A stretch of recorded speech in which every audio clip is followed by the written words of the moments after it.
सुप्रभात बच्चों। और हम लोग सूरदास जी का जीवन परिचय पढ़ेंगे। बच्चों, हम लोग काव्य पढ़ रहे हैं और काव्य में पाठ 1 जो है आपका वो सूरदास के पद है। तो बच्चों, आज हम लोग जो पहला पाठ आपका है सूरदास के पद उसको प्रारंभ करेंगे। तो उसमें सबसे पहले आज हम लोग जीवन परिचय पढ़ेंगे सूरदास जी का। तो सूरदास जी कृष्ण भक्त कवियों के शिरोमणि अग्रणी कवि हैं। यानी कृष्ण भक्त कवि सूरदास जी का जन्म 1478 ईस्वी में आगरा से मथुरा जाने वाली सड़क पर हुआ था। आगरा से मथुरा जाने वाली सड़क पर रुनकता नामक ग्राम में हुआ था। इनके पिताजी का नाम बताया जाता है कि रामदास था, जो एक सरस्वत ब्राह्मण थे।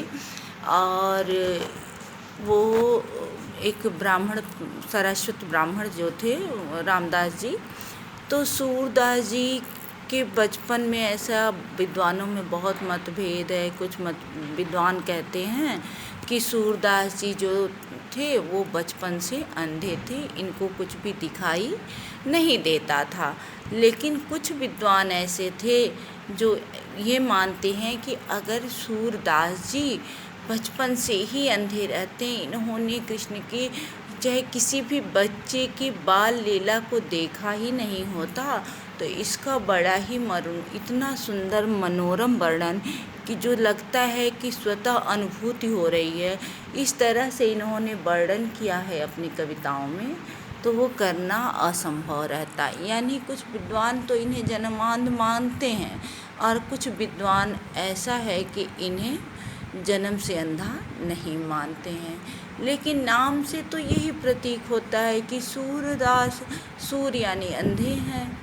लेकिन कुछ विद्वानों का ये मानना भी है कि सूरदास जी के भक्ति भजन से प्रसन्न होके प्रभु ने इन्हें दर्शन दिया। प्रभु बाल गोपाल श्री कृष्ण ने इन्हें दर्शन दिया और दर्शन देने के बाद इनके ऊपर बहुत प्रसन्न हुए और कहें, सूरदास मांग लो क्या चाहिए। तो एक सूरदास को क्या चाहिए? सूरदास जी ने कुछ नहीं मांगा, कहा, हे प्रभु आपकी दर्शन हो गए और हमें क्या चाहिए। लेकिन प्रभु प्रसन्न हुए और सूरदास जी को दोनों नेत्र दे दिए। सूरदास जी कहें, हे प्रभु अभी तो मैंने आपसे कुछ मांगा ही नहीं और आप प्रसन्न होकर मेरे दोनों नेत्र दे दिए, जिन नेत्रों में मैंने आपको समाहित कर लिया, आपको बसा लिया।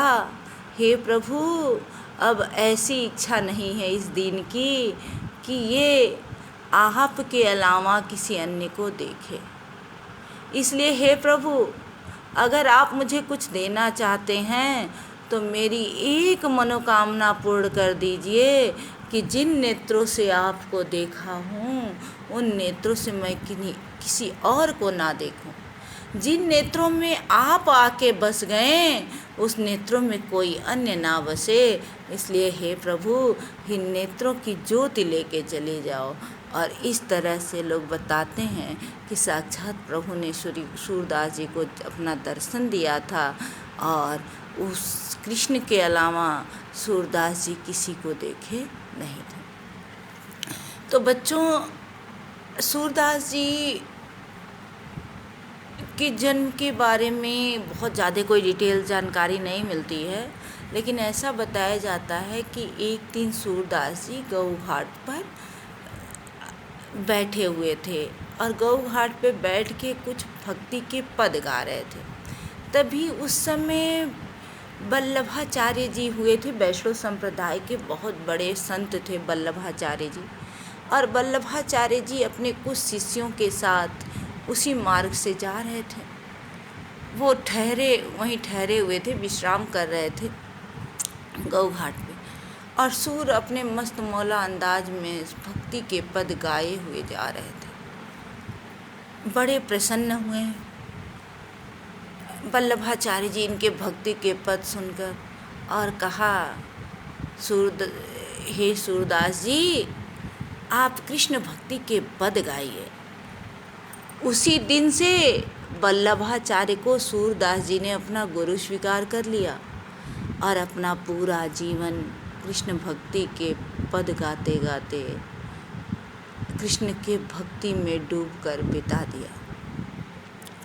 सूरदास जी के गुरु का नाम वल्लभाचार्य है। आपको बता ही दिए कि किस तरह से सूरदास जी ने वल्लभाचार्य जी को अपना गुरु बना लिया। सूरदास जी ने प्रभु के जीवन के यानी कृष्ण के जीवन के सभी पक्षों का गुणगान किया। कृष्ण की बाल लीला का जितना मधुर और मनोरम वर्णन सूर ने किया है उतना सबके बस की बात नहीं है। आचार्य रामचंद्र शुक्ल जी कहते हैं कि सूर तो कृष्ण के बाल जीवन का कोना कोना झाँक आए। इतना बढ़िया बाल लीला का वर्णन सूर ने किया है कि इनकी बाल लीला को देख के विद्वानों ने इन्हें वात्सल्य राज कवि के रूप में सुशोभित कर दिया है। सूरदास जी कृष्ण के परम भक्त थे।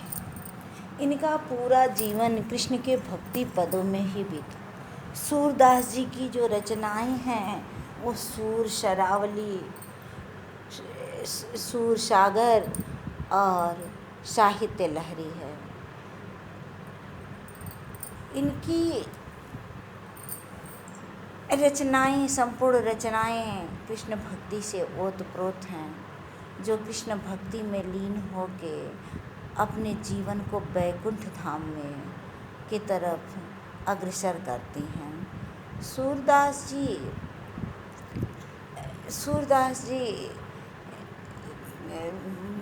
वल्लभाचार्य के पुत्र विट्ठलनाथ जी थे। उन्होंने श्रीनाथ जी का गोवर्धन पर्वत पर एक श्रीनाथ जी के मंदिर की स्थापना की। सूरदास जी को उसका प्रमुख पुजारी रखा। उन्होंने अष्टछाप की स्थापना की थी विट्ठलनाथ जी ने। वल्लभाचार्य के पुत्र थे विट्ठलनाथ और विट्ठलनाथ के पुत्र थे गोकुल। तो उन्होंने बच्चों श्रीनाथ जी के मंदिर की स्थापना की और अष्टछाप की स्थापना की। अष्टछाप से मतलब था 8 कवि थे और आठों कवि कृष्ण के भक्ति भजन करते थे, कृष्ण की भक्ति का गुणगान करते थे। उसमें सबसे प्रमुख स्थान हमारे सूरदास जी का था। सूरदास जी रचनाएं करते हैं, कृष्ण के भक्ति पदों का गुणगान करते हैं और कृष्ण के भक्ति में भाव विवल होकर अपना संपूर्ण जीवन बिताते थे। सूरदास जी की मृत्यु 1883, अरे सारे बच्चों क्षमा करिएगा आप लोग, 1583 ईस्वी में सूरदास जी का निधन हो गया। कृष्ण की भक्ति भजन गाते गाते सूरदास जी के प्राण पखेरु कृष्ण के भक्ति में लीन होकर निकल गए। सूरदास जी अष्टछाप के प्रमुख कवि थे। अष्टछाप के प्रमुख कवियों में सूरदास जी थे ही। सूरदास जी की जो रचनाएं थीं सूर सागर, सूर शरावली और साहित्य लहरी है। सूर सागर में करीब 1.25 लाख पद माने जाते हैं, लेकिन अभी जो पांडुलिपि मिली है बच्चों उसके अनुसार करीब 10,15,000 ही पद प्राप्त हुए हैं, जिसमें कृष्ण की बाल लीलाओं का वर्णन है, गोप भ्रमर गीत का वर्णन है यानी गोपी विरह का वर्णन है, गोपी उद्धव संवाद का वर्णन है। तो इस सूर सागर में बच्चों इन सब चीज़ों का वर्णन मिलता है। सूरदास जी हिंदी साहित्य के अमूल रत्न थे और ये हिंदी का सूर्य हमने बताया ही कि 1583 ईस्वी में अस्त हो गया। तो बच्चों ये सूरदास जी का जीवन परिचय था। सूरदास जी कृष्ण भक्ति शाखा के प्रमुख कवि हैं। इन्होंने ऐसा कहा जा सकता है कि कृष्ण भक्ति परंपरा का निर्वहन किया इन्होंने। सूरदास जी के जन्मांध होने पे विवाद है। मैंने बताया ही, कुछ विद्वान इनको जन्मांध मानते हैं और कुछ विद्वान इनको ये मानते हैं कि ये जन्मांध थे ही नहीं, क्योंकि जिस तरीके का इन्होंने बाल रूप का वर्णन किया है प्रभु के, वो कोई बच्चे को बिना देखे कर नहीं सकता। तो ये सब महत्वपूर्ण बातें थी सूर्य के जीवन की। और अब हम लोग सूर्य के पद पढ़ेंगे अपने वीडियो के माध्यम से। रोज़ एक एक पद सूर्य का हम लोग पढ़ेंगे बच्चों। तो अब मैं सूर्य, आप लोग को जो लिखना है, जो काव्य की कॉपी आप लोग बनाए हो बच्चों, जिसमें हमने अभी PDF भेजा था, उसी में जब मैं सूर्य का जीवन परिचय या पदों की व्याख्या भेजूंगी तो उसी में आपको लिखना है। आगे मैं बताती रहूँगी और मन से पढ़िए, पूरी बचाव और तत्परता के साथ अपनी पढ़ाई में लगे रहिए। तब तक के लिए धन्यवाद।